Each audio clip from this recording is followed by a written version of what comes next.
ti e hodhe poshtë një mentalitet që ky nuk është Aimara, ky Donbas. Kjo ishte gjëja më e rëndë, ose gjëja më, po themi që kur e dëgjoje kështu thoshe prit se kanë çik të drejtë ta. Ti si je nga Aimara, ti Donbasesh. Këtë dëgjoja unë si gazetar. Tani, si e ktheve këtë ti?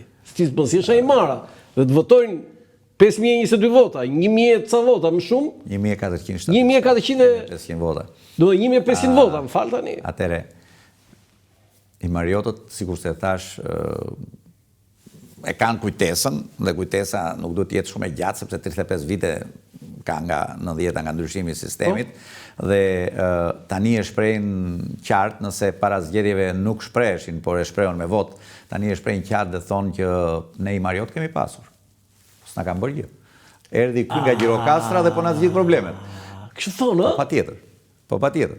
Pra pak rëndësi ka se është apo s'është kryetari i bashkisë Himariot. Duhet të menojë. Ose Gjirokastrit në Gjirokastër për shembull. Rëndësi ka që personi i cili votohet nga komuniteti të cilin do e drejtoj të jetë i përgjegjshëm dhe t'u kthej këtë besim gjithmonë në shërbim. Dhe ata e kanë parë që ne po e bëjmë më së miri, gjithë stafi i bashkisë po e bën më së miri këtë punë. Edhe nëse kryetari i bashkisë nuk do ishte me origjinë greke? Dëgjoni, mendoj që një pjesë e atyre njerëzve që janë me origjinë greke, ndoshta nuk do ta kishin problem as këtë. Padyshim, duke qenë se historia edhe e vjetër, por edhe sidomos e këtyre viteve, ndoshta e kërkonte kryetarin e bashkisë që të ketë origjinën greke dhe Himara me gjithë historikun dhe problematikën, flas edhe shumë shekullore, por dhe sidomos të këtyre viteve të fundit, e kërkonte një zgjidhje të tillë dhe do të ishte më optimale për politikën shqiptare që të jepte një zgjidhje të tillë. Sikurse e ke parasysh edhe Petro Gjikuria me origjinë greke, edhe unë me origjinë greke, pra nuk ishte ndonjë ndryshim në këtë pikë, domethënë, për sa i përket çështjes së nacionalitetit. Tani, më trego pak të lutem historinë tënde. Ti je nga Jergucati, nga Gjirokastra. Si është historia e familjes tënde? Nga jeni, nga keni ardhur, ku keni jetuar? Jo, nuk mund të pranoj faktin që thuhet që ndropullitët janë të ardhur dhe janë të ardhur vonë në vitet, domethënë shekullin e 19, kanë ardhur si argate, ku duan historira të cilat nuk është ai versioni që të Ali Pashte Pelenës? Po nuk mund të jetë. Si Ali Pashte Pelena me Dropullin, s'ka asnjë lidhje.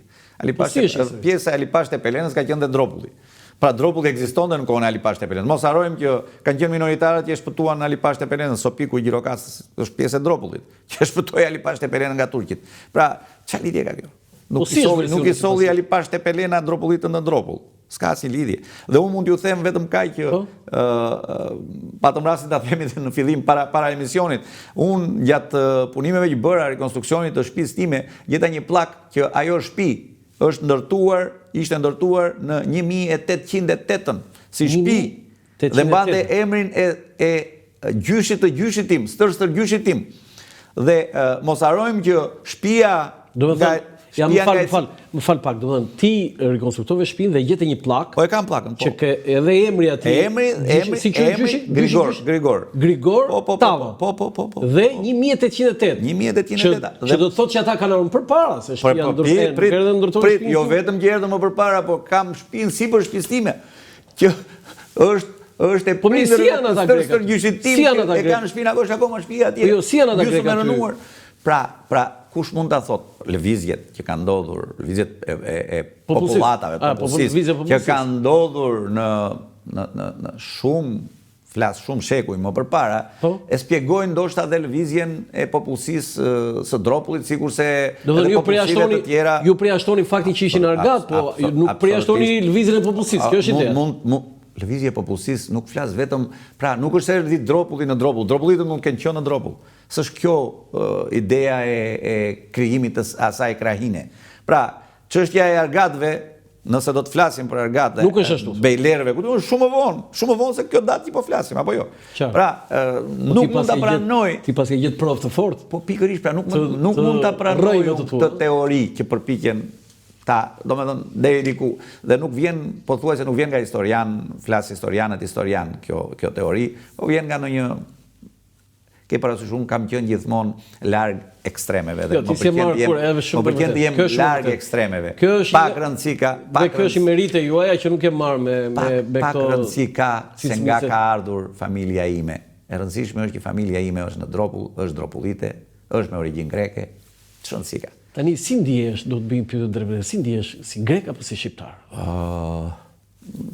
Patjetër që jam grek, se s'mund ta mohoj origjinën time, se të mohosh origjinën tënde, domethënë është për mua është mungesë e theksuar e karakterit njeriu, por padyshim që ndihem po aq dhe shqiptar, sepse kam lindur këtu, kam studiuar këtu, kam gjithë miq, gjithë shokët, gjithë jetën këtu, nuk kam asnjë lloj dallimi nga shokët e miqtë e mi dhe vëllezërit e mi. Pra, më shumë miq ke shqiptar apo grek? Jam grek, shtetas shqiptar me origjinë greke. Çfarë s'ka asnjë lidhje. Do ti je shtetas shqiptar me komsi greke. Tani atje në zyrën tënde flet, çfarë gjuhë flet? Simbas rastit. Kur më vjen anglez i flas anglisht, kur më vjen se ti ke mbaruar ti diplomat për anglisht. Kur më vjen minoritari i flas greqisht, kur më vjen tjetri që flet i flas shqip, i flas çdo lloj gjuhë flas. Atëherë kur nxesh, ç'a të vjen kështu? Si të vjen?